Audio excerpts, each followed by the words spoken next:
Hey guys, welcome back to the channel. I am back again with another video and first of all I would like to apologize कि मैंने YouTube पे इतने दिनों से कोई video post नहीं किया है and due to various reasons because of COVID, personal exigency, office के काम में busy था, so that is the reason I couldn't post videos on YouTube. But this year I have taken up this resolution that I will be consistent on YouTube and this is my first attempt in being regular on YouTube. So guys who are new to this channel, my name is Shubro and welcome to Delta Tripod. And if you're new to this channel, consider sharing this video. Like if you like this video, if you can relate yourself to the content that I post, and consider subscribing. So without further ado, let's get on with today's video. So last year I posted a video about a long-term review about my Honda Jazz and thankfully everyone liked that video. I got an amazing response on that particular video and the video is still doing pretty well. So I thought that it's my responsibility कि मैं आप लोगों को बताऊं कि मेरी Honda Jazz कैसे perform कर रहा है अभी. And recently I completed a trip of 2200 kilometers where I traveled from Delhi to Kashmir, Pahalgam, Gulmarg and then back again to Delhi. And मैं अपनी गाड़ी से गया था. So मैं आप लोगों को ये बताना चाह रहा था कि मेरी गाड़ी कैसे परफॉर्म किया है इस ट्रिप में, क्या क्या डिफ़िकल्टीज़ मुझे फेस हुआ है इस ट्रिप में because of my car, because लोग बोलते हैं कि होंडा जैज़ का ग्राउंड क्लियरेंस कम है. So this video is related to my personal experience about how Honda Jazz performed in high altitude areas.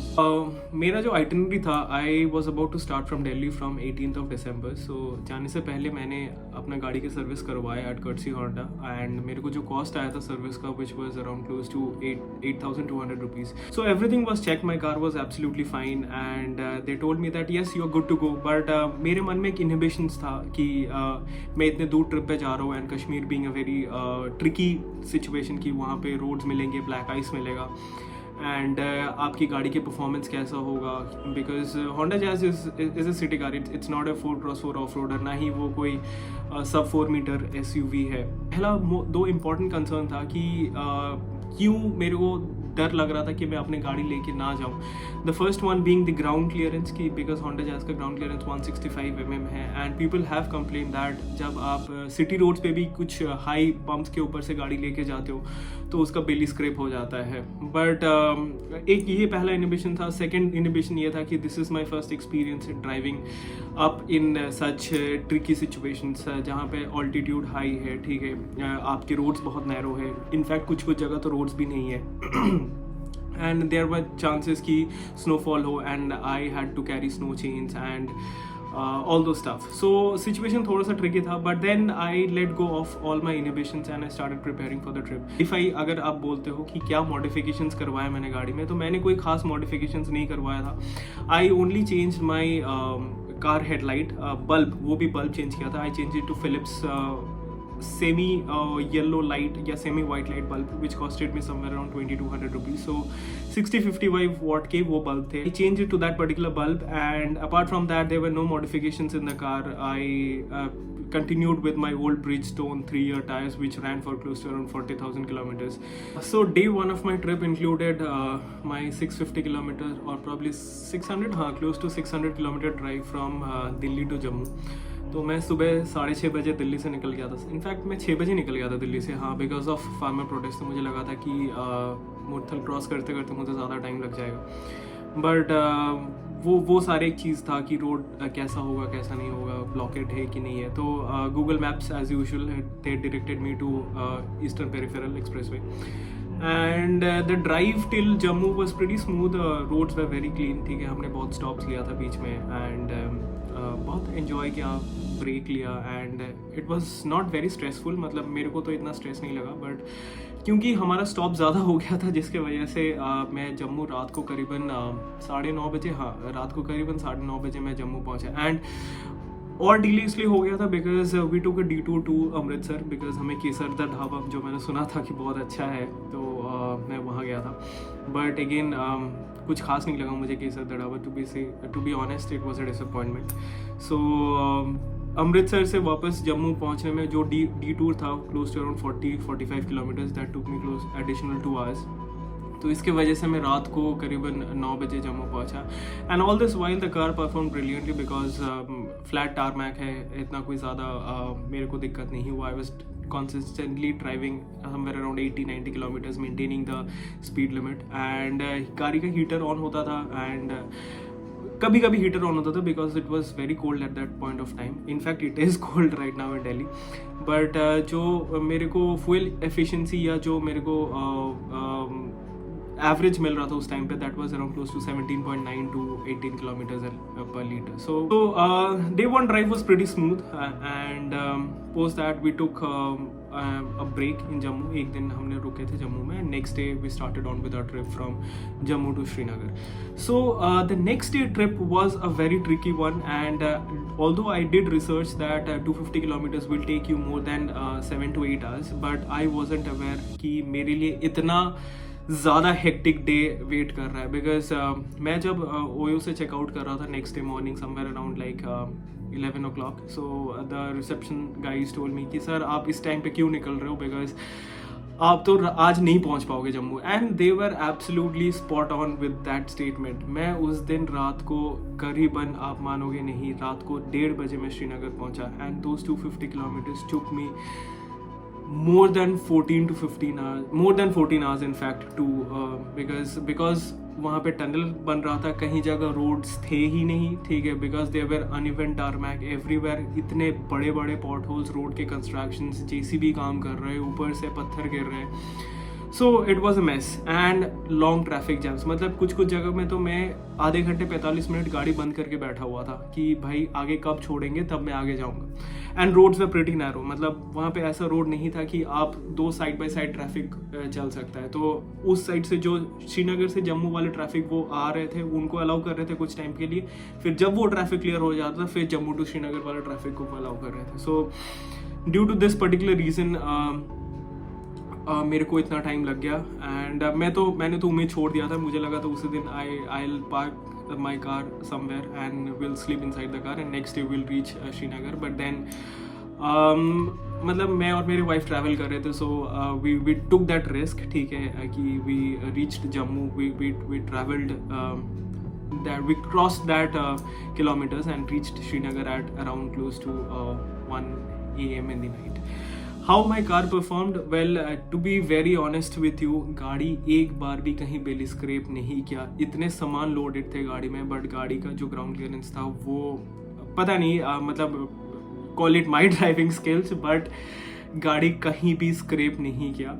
And जो लोग कंप्लेन ये करते हैं कि मैनुअल वेरिएंट है, आपको लो एंड टॉर्क में दिक्कत होगा, बट उस टाइम पे Honda Jazz climb like a goat, मतलब आराम से चल रहा था, कोई दिक्कत नहीं था। I wasn't racing with anyone कि मुझे उसको ओवरटेक करना है, मुझे इसको ओवरटेक करना है। I wasn't testing my car to the limits because already ये out of its comfort zone में है।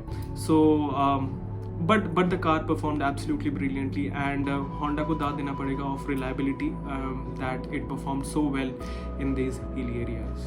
नेक्स्ट मॉर्निंग मैंने जब गाड़ी को देखा, एंड उस रात मेरे को कोई ओवरनाइट मतलब बेसमेंट पार्किंग नहीं मिला था, the car was parked right outside the hotel, ठीक है। एंड मैंने जब गाड़ी को देखा, फ्रॉस्ट बिल्कुल जम गया था because we were already in sub zero temperature, तो फ्रॉस्ट जम गया था। एंड दैट वाज, मतलब वो जो लुक देख रहा था, मतलब मुझे ऐसा लग रहा था कि मैं मतलब बहुत खुश हो रहा था अंदर ही अंदर कि यार my car came all this way from Delhi to Srinagar and कोई दिक्कत नहीं हुआ।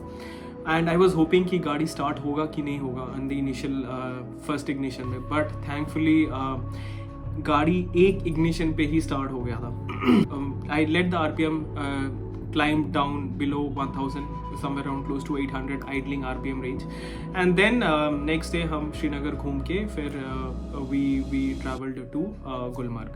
So the drive to Gulmarg was pretty okay. I mean okay in the sense कि टारमैक था, रोड्स थे अच्छे, बट टिल टंगमार्ग तक। बट टंगमार्ग के आगे जाने के लिए आपको उस पॉइंट ऑफ टाइम में, मतलब आई आस्क्ड द ऑफिशियल्स कि मेरी गाड़ी जा पाएगी कि नहीं, but thankfully that particular day उन्होंने स्नो को क्लियर किया था रोड से, एंड आपके कोई भी गाड़ी मतलब पर्सनल व्हीकल्स टंगमार्ग से लेके गुलमर्ग जो 15 किलोमीटर का स्टीप क्लाइंब है वहाँ तक जा सकते थे। तो I absolutely enjoyed that drive, मतलब that was the drive that I was hoping for जब मैं दिल्ली से निकला था, कि दोनों तरफ स्नो है, बीच में पतली सी रोड है एंड आप आराम से गाड़ी चला के जा रहे हो. So that is the drive that I enjoyed the most. वो जो 15 किलोमीटर था, मतलब वो वसूल था, वो वर्थ इट था कि मैं दिल्ली से गाड़ी लेके वहाँ तक गया था. एंड उसी रोड पे मेरे को ब्लैक आइस मिला था थोड़ा थोड़ा, बट बहुत ही हल्का, बिकॉज उन्होंने रोड क्लियर कर दिया था and there was no snow on the road. So मैं गाड़ी आराम से चल रहा था. इन दैट सिचुएशन मतलब मेरी गाड़ी आराम से चल रहा था. वहाँ पे स्टीप कर्व्स थे, हेयरपिन बेंड्स थे, कुछ कुछ जगह स्नो था रोड पे, कुछ कुछ जगह ब्लैक आइस थे. तो आई वॉज वेरी केयरफुल. वहाँ पे सिर्फ फर्स्ट गियर पे ही खेल है, ठीक है. ब्रेक का ठीक है, टारमैक है तो ब्रेक लगा सकते हो, अगर टारमैक नहीं है तो आपका ब्रेक्स भी कुछ नहीं कर सकता. सो मैं पहुंच गया था होटल तक एकदम सामने, and I park my car there. So that was the end point कि जहाँ तक आप गाड़ी लेके जा सकते हो. उसके बाद अगर आपको पूरा गुलमर्ग घूमना है, so you either have to take a pony, और आप स्लेज करके घूम सकते हो या फिर पैदल घूम सकते हो. So we stayed in Gulmarg for good 2 days, and during this 2 days the temperatures reached close to around -4, -5. कुछ रात को मतलब -9 तक भी पहुंच जाता था टेम्परेचर. सो मेरी गाड़ी 2 दिन तक वहाँ पे पार्क था. तो मैंने अगेन 2 चीज़ फॉलो किया कि I use to start my car once in the afternoon and once at the night before going to sleep, so that मेरे को नेक्स्ट डे जब मेरे को निकलना होता है वहाँ से, तो गाड़ी इतना दिक्कत ना करे स्टार्ट लेने में. So you can see the pictures कि गाड़ी की ओवरनाइट क्या हालत हो गया था. बिल्कुल फ्रॉस्ट जम जाता था गाड़ी के ऊपर, and it looked absolutely beautiful. I mean the car looked absolutely spectacular with the Himalayas in the background. So मुझे तो वो गाड़ी के लिए जो मैंने प्रिकॉशन लिया था कि आई डिड नॉट मतलब मैंने देखा था लोगों को एंड वीडियोस में भी देखा था ये कि people use to stuff rags in the exhaust ताकि वो फ्यूल या डीजल ना जमे. I did not do that. What I only did was कि मैंने गाड़ी को सुबह शाम एक बार स्टार्ट करके 5 मिनट के लिए वार्म अप कर लेता था, मतलब वो इग्निशन पे छोड़ देता था. एंड सेकेंड डे जब मैं गुलमर्ग से निकल रहा था, सो बिफोर दैट मेरे को गाड़ी पूरा क्लीन करना था, because there was total frosting on the car, and मतलब वो फ्रॉस्टिंग हटने में बहुत टाइम लग रहा था, and I was getting late to reach Pahalgam. तो मैंने क्या किया, हल्का सा गर्म पानी लेके मैंने गाड़ी के शीशे के ऊपर वो कर दिया, जो आपको नहीं करना चाहिए था उस टाइम पे, बिकॉज उसके वजह से शीशा क्रैक हो सकता है गाड़ी का. तो but I took that particular risk कि मैंने हल्का सा गर्म पानी लिया, लूक वार्म वाटर लेके मैंने उसको उस गाड़ी के ऊपर डाल दिया था, and that cleared away all the frost and I was again good to go. So after that the drive from Gulmarg to Pahalgam was pretty straightforward again. मतलब रास्ते में स्नो नहीं मिला था मेरे को कहीं, but there were good tarmac and at times broken roads. ठीक है, the car performed absolutely brilliant. And I reached Pahalgam. Next day जब मैं पहलगाम पहुंचा, again my car was parked overnight outside. I follow the same protocols. And next day मैं गाड़ी को लेके आरू valley, बेताब वैली भी घूमने गया था. And all this while I felt that I mean I did not feel the need of a 4x4 vehicle. Obviously मतलब मैं यहाँ पे कुछ ज़्यादा ही तारीफ नहीं कर रहा. Obviously you will feel the need, and 4x4 का एक अलग मज़ा है. But it all depends upon the road, and it all depends upon कि आप कैसे ड्राइव कर रहे हो. Correct, how मतलब it all depends upon the driver as well, because मैं वहाँ पे ये चीज़ देखता हूँ कि वहाँ के जो लोकल्स है उनके पास तो 4x4 नहीं है, वो ऑल्टो में चेन लगा के चले जाते हैं. मतलब ऑल्टो ऐसी जगह पे चल रहा है, तो मुझे ये लगता है यार 4x4 की ज़रूरत क्या है. It all depends upon the capability of the driver, but नहीं, these machines cars assist you in reaching your destination. So obviously 4x4 का एक अलग मज़ा है, एंड जो ऑल्टो लोग वहाँ पे चलाते हैं उनका भी ड्राइविंग की कैपेबिलिटी पे दाद देनी पड़ेगी. So they are absolutely professional drivers. So all this while in this entire trip my car did not first of all scrape the belly pan. It did not give me problems anywhere. It did not stop. It did not break down anywhere, thankfully. And the engine, the performance of the car was absolutely at par with any other hatchback or any other sub 4 meter segment, that car in that particular segment. So I am very happy. मतलब मुझे ऐसा लगा कि मेरी गाड़ी ले जाके वहाँ पे जो मेरा एक्सपीरियंस था वो फ्रूटफुल था. So I absolutely enjoyed driving my Honda Jazz to Gulmarg, to Pahalgam and back to Delhi. That's it for today, guys. thank you for watching this video, and if you like my content, like, share and subscribe to my YouTube channel Twitter Tripod. And if you have any questions, let me know in the comment section and I will get back to you. So thank you for making me a part of your day. Bye bye, take care.